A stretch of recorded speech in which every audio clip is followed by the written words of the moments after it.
السلام علیکم، welcome to my channel Urdu sense. محترم ناظرین، آج ہم ایک ایسے دردناک واقعے کے بارے میں بات کریں گے کہ جو زمین نے، آسمان نے، بلکہ پوری کائنات نے پہلے کبھی نہ دیکھا تھا۔ ایک ایسی ہستی کا ذکر کریں گے کہ جس ہستی کو حضور صلی اللہ علیہ وآلہ وسلم اپنے کاندھوں پہ سوار کیا کرتے۔ ایک ایسی ہستی جس کے کانوں میں سب سے پہلی آواز حضور نبی کریم صلی اللہ علیہ وآلہ وسلم کی آواز پڑی۔ ایک ایسی ہستی جس کے حلق سے نیچے پہلی خوراک حضور صلی اللہ علیہ وآلہ وسلم کا لعاب دہن اترا۔ ایک ایسی ہستی جس کی خاطر حضور صلی اللہ علیہ وآلہ وسلم نے اپنے سجدے کو لمبا فرما دیا۔ یقیناً آپ جان گئے ہوں گے کہ یہ کون سی عظیم ہستی ہے۔ اس ہستی کو نواسہ رسول، جگر گوشہ بطول، حضرت سیدنا امام علی مقام حسین علیہ السلام کہا جاتا ہے۔ محترم ناظرین، واقعہ کربلا ایک ایسا دردناک واقعہ ہے کہ جس کو سن کر ہر مومن، ہر مسلمان کی آنکھیں اشکبار ہو جاتی ہیں۔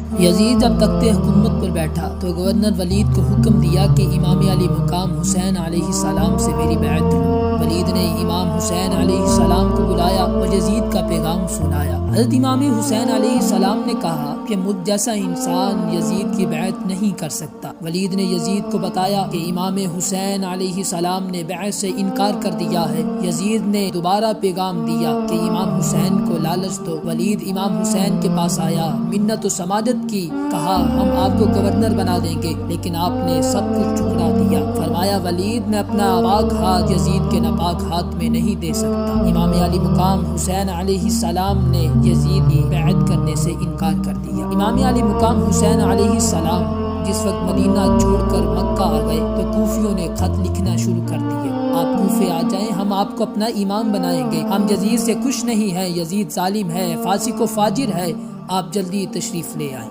کوفیوں نے امام علی مقام حسین علیہ السلام کو خط بھیجے تو آپ نے صحابہ اکرام علیہم رضوان سے مشورہ کیا۔ صحابہ اکرام نے کہا کہ آپ کوفے نہ جائیں، کوفے وعدے کے پکے نہیں ہیں، دغاباز ہیں۔ امام علی مقام حسین علیہ السلام نے حضرت مسلم بن عقیل علیہ السلام کو نمائندہ بنا کر حالات کا جائزہ لینے کے لیے بھیجا۔ امام مسلم جب کوفے پہنچے، کوفیوں نے بڑے شوق سے آپ کی بیعت کی۔ شام تک 12,000 کوفیوں نے بیعت کی۔ امام مسلم علیہ السلام نے جب ان کا یہ شوق دیکھا تو فوراً امام حسین علیہ السلام کو خط لکھا کہ آپ جلدی کوفے تشریف لے آئیں، یہ لوگ آپ پر قربان ہونے کے لیے تیار ہیں۔ انہوں نے اپنے وعدے کو پورا کیا ہے۔ ادھر یزید کو جب پتہ چلا تو اس نے کوفے کا گورنر بدل دیا، عبید اللہ بن زیاد کو مقرر کیا جو کہ بڑا چلاک اور مکار تھا۔ اس نے کوفے پہنچ کر کوفے کے قلعے پر چڑھ کر اعلان کروایا کہ لوگوں، تمہارے بچوں کو یتیم کر دیا جائے گا، تمہارا مال جائیداد ضبط کر لی جائے گی، ورنہ امام مسلم کی بیعت کو توڑ دو۔ لوگ ڈر گئے اور بیعت توڑنا شروع کر دی، یہاں تک کہ امام مسلم جماعت کرا رہے تھے۔ تقریباً کم و پیش 500 نمازی تھے۔ جب سلام پھیرا تو صرف 2 بچے رہ گئے۔ امام مسلم کا خط جب حضرت امام حسین کو ملا تو آپ فوراً تیار ہو گئے۔ 3 ذی الحجہ 20 ہجری کو روانہ ہوئے۔ صحابہ اکرام نے روکا کہ آپ کوفہ نہ جائیں، کوفے لایوفی ہے۔ انہوں نے حضرت علی المرتضیٰ شیر خدا علیہ السلام کو کوفے کی جامع مسجد میں شہید کیا ہے۔ امام حسن علیہ السلام کو زہر دلوایا ہے، یہ کوفی خاندان نبوت کے دشمن ہے، آپ نہ تشریف لے جائیں۔ امام حسین علیہ السلام نے فرمایا کہ اب میرے بھائی کا خط آ چکا ہے، اب میں ضرور جاؤں گا۔ آپ کوفے کی طرف روانہ ہوئے۔ جب ابن زیاد کو پتہ چلا تو اس نے حر کو 1000 کا دستہ دے کر بھیجا۔ حر فوج کو ساتھ لے کر دیکھنے آ رہا تھا کہ امام حسین علیہ السلام کے ساتھ کتنی فوج ہے۔ جب حر نے دیکھا تو کوئی فوج نہ نظر آئی، شہزادے تھے یا شہزادیاں تھیں، نور کی تصویریں تھی، نور کے مینار تھے۔ حر نے امام حسین علیہ السلام کو کہا ٹھہر جاؤ، اب تم نہ آگے جا سکتے ہو نہ پیچھے، بتاؤ یزید کی بیعت کرنی ہے یا نہیں کرنی؟ حضرت امام حسین علیہ السلام نے فرمایا حر ٹھہر، مجھے نماز ادا کرنے دے، گفتگو بعد میں ہوگی۔ حضرت علی اکبر علیہ السلام کو کہا کہ بیٹا اذان پڑھو۔ علی اکبر نے میدان کربلا میں اذان پڑھی۔ کسی کا بیٹا علی اکبر سے زیادہ نزاکت مآب نہیں ہو سکتا، کربلا کا ہر ذرہ داد شجاعت دے رہا ہے۔ حضرت امام حسین علیہ السلام مصلی امامت پر تشریف لائے، تکبیر کہی، حر انتظار میں تھے کہ نماز نماز سے فارغ ہو تو گفتگو شروع کی جائے، لیکن جب امام حسین نے تکبیر کہی حر کی تقدیر میں انقلاب آ گیا۔ جب تکبیر کی آواز حر کے کانوں سے ٹکرائی، حر کے دل کی گہرائیوں میں اتر گئی۔ حر غرور و تکبر کے گھوڑے سے نیچے اتر آیا، یزیدی لباس کو اتار پھینکا، تلوار پھینک دی، وضو کر کے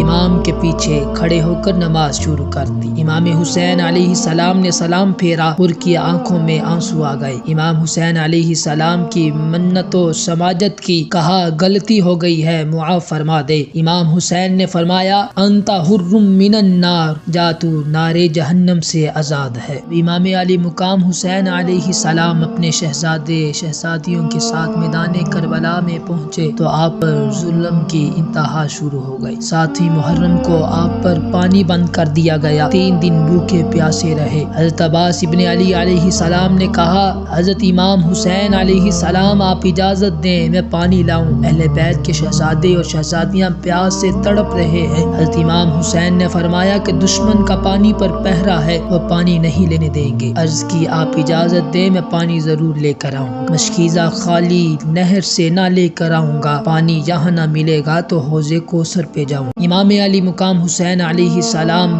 کے فرمان پر عمل کرتے ہوئے حضرت عباس علیہ السلام نے بہادری کے جوہر دکھائے اور جام شہادت نوش فرما لیا۔ اس کے بعد حضرت سیدنا علی اکبر علیہ السلام کی شہادت ہوئی، ننھے شہزادے سیدنا علی اصغر علیہ السلام کی شہادت ہوئی۔ اونو محمد کی شہادت کے بعد امام علی مقام حسین علیہ السلام آخر میں خود تیار ہوئے۔ حضرت امام زین العابدین علیہ السلام بیمار تھے، لڑکھڑاتے ہوئے حضور کی بارگاہ میں حاضر ہوئے کہ آپ تشریف نہ لے جائیں، پہلے میں جاؤں گا بعد میں آپ جائیں۔ حضرت امام حسین نے فرمایا بیٹا تم شہادت کا قصد نہ کرو، اگر تم بھی شہید ہو گئے تو خاندان نبوت کی شہزادیوں کو مدینہ کون لے جائے گا؟ بیٹا میں تمہارے لیے دعا کرتا ہوں کہ اللہ تعالیٰ تجھ سے میری نسل کو باقی رکھے گا۔ وصیت کی اور سینے سے لگایا۔ تمام باطنی علوم جو سلسلہ بسلسلہ چلے آ رہے تھے امام علی مقام حسین علیہ السلام نے امام زین العابدین علیہ السلام کو دیے اور بارگاہ الہی میں دعا کی۔ امام علی مقام حسین علیہ السلام خود تیار ہوئے، سر پر عمامہ رسول،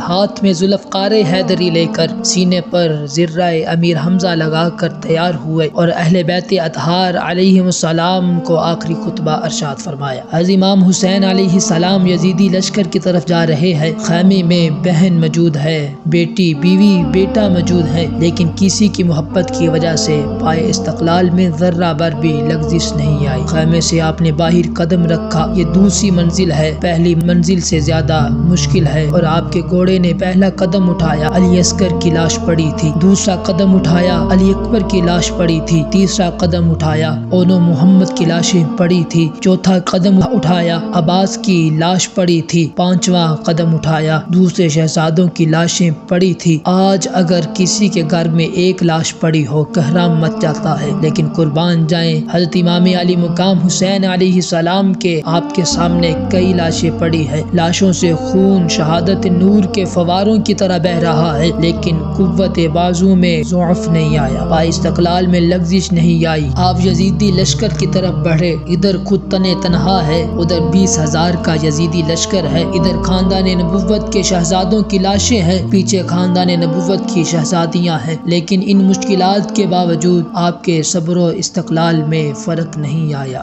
آپ نے کھڑے ہو کر یزیدی فوج کو خطبہ دیا، فرمایا تم جانتے ہو میں کون ہوں؟ جب ان کی طرف سے کوئی جواب نہ آیا تو آپ نے فرمایا کہ میں وہی حسین ہوں جس کے جسم کو حضور پھول کی طرح سونگھتے تھے، میں وہی حسین ہوں جس کے نانا کا تم کلمہ پڑھتے ہو، میں وہی حسین ہوں جس کا کھلونا مہر نبوت تھی، میں وہی حسین ہوں، اگر نانا کے کندھوں پر سوار ہو جاتا تو سجدہ لمبا ہو جاتا تھا۔ ابن سعد نے کہا خطبہ ختم کرو، آخری فیصلہ کرو، میں اب بھی وہی کہوں گا جو میں نے پہلے بات کہی، تمہاری باتیں بدلتی ہیں تو بدل جائیں، تم نے پہلے خط لکھ کر بلایا، اب تلواریں دکھاتے ہو۔ لیکن یزیدی نمائندے نے بات قبول نہ کی اور کہا آپ موت سے ڈر گئے ہیں، وقت ٹالنا چاہتے ہیں۔ آپ نے فرمایا میں نے یہ بات اتمام حجت کے لیے کی ہے کہ تم یہ نہ کہہ سکو کہ ہم نہیں جانتے تھے۔ اس کے بعد آپ نے گھوڑے کو لشکر یزیدی کی طرف بڑھایا، حملہ کیا، کشتوں کے پشتے لگا دیے، جو بھی سامنے آیا اسے واصل جہنم جہنم کر دیا۔ عمر ابن سعد نے اپنے لشکر کی جب یہ حالت دیکھی کہ امام علی مقام حسین علیہ السلام کے سامنے جو بھی آتا ہے وہ واصل جہنم ہوتا جا رہا ہے، جو بھی بہادر آتا تو وہ اس کی گردن کٹ جاتی ہے، جب اس نے اپنے لشکر کی یہ حالت دیکھی کہ امام علی مقام حسین علیہ السلام اس کے لشکر کو ختم کرتے ہوئے دریائے فرات کی طرف بڑھ رہے ہیں، اس نے آواز دی کہ اے لشکر، امام علی مقام حسین علیہ السلام کو روک لو، اگر انہوں نے ایک گھونٹ بھی پانی پی لیا تو ہمارا نام و نشان باقی نہ رہے گا۔ چنانچہ امام علی مقام حسین علیہ السلام کو گھیر لیا گیا، اس نے حکم دیا کہ امام حسین علیہ السلام پر تیر برساؤ، انہوں نے آپ کو چاروں طرف سے گھیر کر آپ کے جسم نازنین پر تیر برسانے شروع کر دیے۔ آپ کے جسم پر بیک وقت 72 تیر آ کر پوست ہو گئے۔ حضرت امام علی مقام حسین علیہ السلام گھوڑے سے نیچے تشریف لے آئے، شمر نے دیکھا، دوڑ کر آیا، آپ کا سر تن سے جدا کر کے انعام حاصل کروں گا۔ امام علی مقام حسین علیہ السلام نے فرمایا، شمر ہٹ جا، مجھے نماز ادا کرنے دے، میں نماز پڑھتا ہوں، تیرا جو چیز چاہا ہے کر لینا۔ میرے باپ کی ایک نماز قضا ہوئی تھی، سورج واپس لوٹایا تھا۔ شمر سن کر کانپ اٹھا۔ امام کا یہ پیغام قیامت تک مسلمانوں کے ذہن و ضمیر پر دستک دیتا رہتا ہے کہ مسلمانوں جان جاتی ہے جائے لیکن نماز نہ جانی چاہیے۔ امام علی مقام حسین علیہ السلام نے اپنا سر سجدے میں رکھ دیا۔ اس سجدے میں ایسا سرور آیا، ایسا لطف آیا، آپ زبان حال سے فرما رہے تھے، یہ سر اب تن سے جدا ہو سکتا ہے لیکن اٹھ نہیں سکتا۔ شمر نے تلوار مار کر سر کو تن سے جدا کر دیا اور نیزے پر لٹکا دیا، نیزے کو بلند کر دیا، دوسرے شہزادوں کے سروں کو بھی بلند کر دیا گیا۔ یزیدی فوج نے سمجھا کہ فتح ہماری ہے، شکست حسین کی ہے، اصل میں شکست یزیدی فوج کی تھی اور فتح حسین کی تھی۔ قدرت کہہ رہی تھی، ذرا نگاہ عبرت اٹھا کر دیکھو، سر تمہارے اونچے ہیں یا امام حسین علیہ السلام اور ان کے شہزادوں کے؟ شاہ است حسین، بادشاہ است حسین، دین است حسین، دین پناہ است حسین، سرداد ناداد دست در دست یزید، حقا کے بنائے لا الہ است حسین۔ 10 محرم الحرام 61 ہجری جمعۃ المبارک کے دن 56 سال کی عمر میں امام علی مقام حسین علیہ السلام نے جام شہادت نوش فرمائی۔ دوستو، امام علی مقام حسین علیہ السلام نے ایک ایسی مثال قائم کی جو آج تک کوئی نہیں کر سکتا۔ نانا کے دین کی خاطر، اللہ کے دین کی خاطر، کلمہ کی خاطر اپنے گھر کا گھر قربان کر دیا۔ دعا ہے کہ اللہ تعالی ہم سب کو اہل بیت اطہار کے ساتھ پکی سچی محبت نصیب فرمائے، آمین۔